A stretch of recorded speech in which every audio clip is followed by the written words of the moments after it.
Hello book friends, my name is Majid. We are starting a new series of books Consciousness in the Cell. Follow us and don't forget to like and subscribe. Receive the message are also made up of lifeless atoms, but despite this, they immediately get the message and act to produce the necessary hormone. Then this hormone, knowing full well the purpose for which it was made, travels throughout the body to activate the relevant organs. To think that such a consciously planned, organized and purposeful system could have come about through coincidence is to turn a blind eye to all logic and common sense. Darwinists, by claiming that this whole system came about as a result of coincidence, have placed themselves in a very comical position where even children would mock at their assertions. In fact, world-renowned British writer and philosopher Malcolm Muggeridge also stated this: "I myself am convinced that the theory of evolution, especially the extent to which it's been applied, will be one of the great jokes in the history books in the future. Posterity will marvel that so very flimsy and dubious an hypothesis could be accepted with the incredible credulity that it has."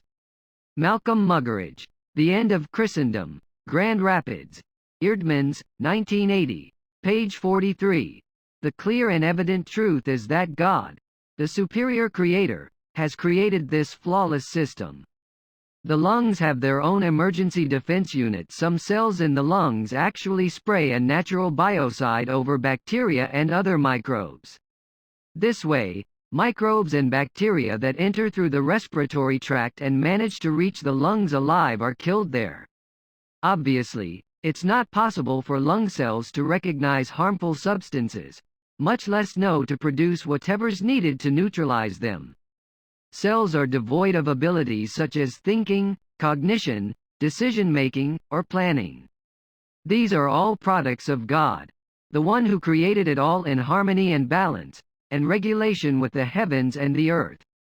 By making just one cell perform acts with such consciousness that dumbfounds human beings, God displays signs of his infinite knowledge and wisdom. Were it not for enzymes, it would take you 40,000 years to read this. Enzymes are protein molecules that make life possible, promoting the necessary chemical reactions for life by boosting them up to just the right speed. One enzyme can speed up a reaction by a factor of 10, that is, 10 billion times faster. If this speeding up didn't occur, then the 5 seconds it takes to read this sentence might take 1,500 years. During this time, so many other unwanted chemical reactions could also take place that life wouldn't just be slowed down, it would become impossible. Another important feature of enzymes is their selectivity. While they speed up the desired reactions, they don't speed any undesired ones. But how do these enzymes know which reactions need to be hastened and which do not? To do this, they must be aware of all of the reactions and functions taking place in the body, and what is needed when. Moreover, each enzyme can speed only chemical reactions in which certain molecules take place. An enzyme can bind only onto the specific site on a particular molecule. For this ray sun, the enzyme must fit into the special site on the molecule as a key fits a lock.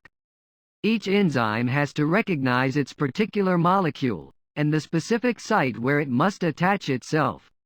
Why have these enzymes, made from unconscious atoms of carbon, hydrogen and oxygen and which have no brain, eyes, mind or consciousness, taken up the responsibility of speeding reactions in the body? And how can they determine the right molecule to bind to and the particular sites on which to bind? How have coincidences and unconscious atoms decided that enzymes were needed for life to continue? Evolution theory, which accepts coincidence and unthinking atoms as deities, has no answer to these questions. The truth is that these enzymes have been designed and created for life by a superior power and creator, that is by God. Antibodies can fight microbes they have never encountered before every day. Thousands of microbes infiltrate the body, and the human immune system immediately tries to neutralize them. However, some microbes and foreign agents that can't be avoided enter the bloodstream and pose a serious danger. These foreign agents are called antigens. But the immune system produces substances called antibodies that act against these antigens and try to destroy them and prevent them from multiplying. Antibodies' most important feature is their ability to recognize, and then prepare themselves to destroy, the hundreds of thousands of different microbes found in nature. Most interestingly, some antibodies can even recognize synthetic antigens, prepared in the laboratory and then injected into a test subject. How can one cell recognize hundreds of thousands of different foreign ones? Moreover, how does it attain the ability to recognize a substance that has been synthesized artificially? Even if we accept that antibodies can somehow recognize antigens in the body, it is still astounding that they can also recognize an antigen they have never come across before. In addition, since the antibodies can identify the foreign agent that has entered the body, they then produce the most effective weapons to use against it.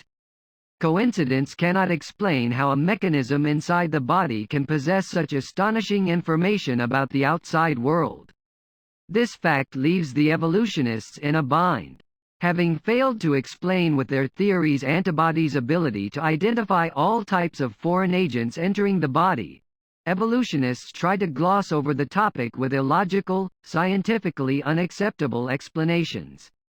One example of the explanations of how an antibody can recognize synthetic antigens can be seen in the words of Turkish evolutionist Professor Ali Demirsoy.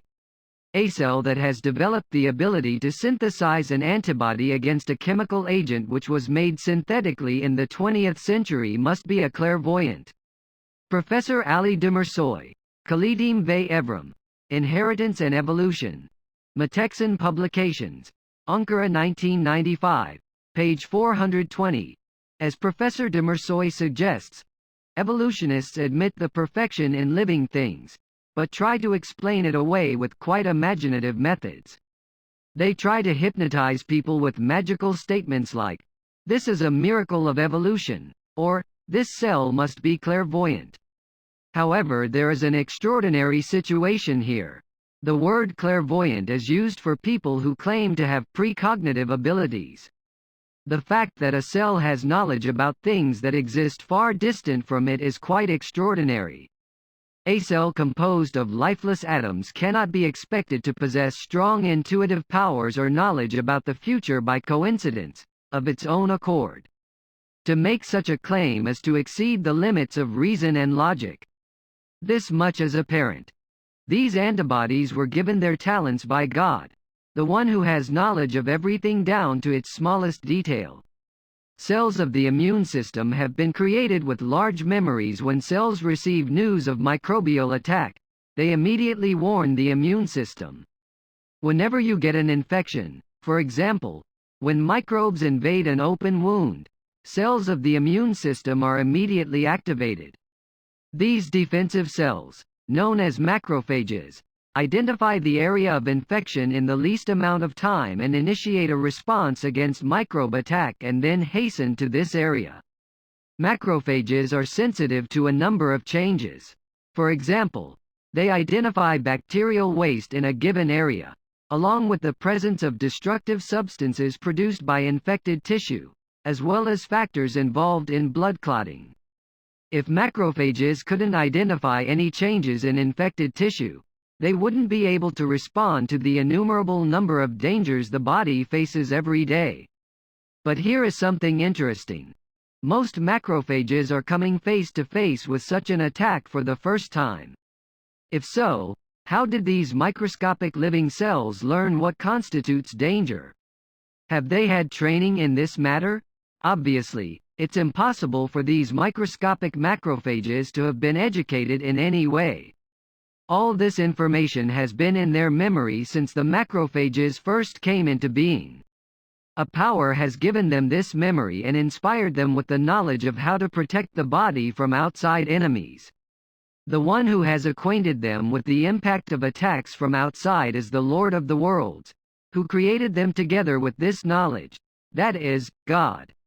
In what you see, but don't think about, lie hidden infinite knowledge and miracles. If you cut your finger, In a short time the blood will clot and stop the bleeding. Thank you for following. Wait for us in a new part. Bye.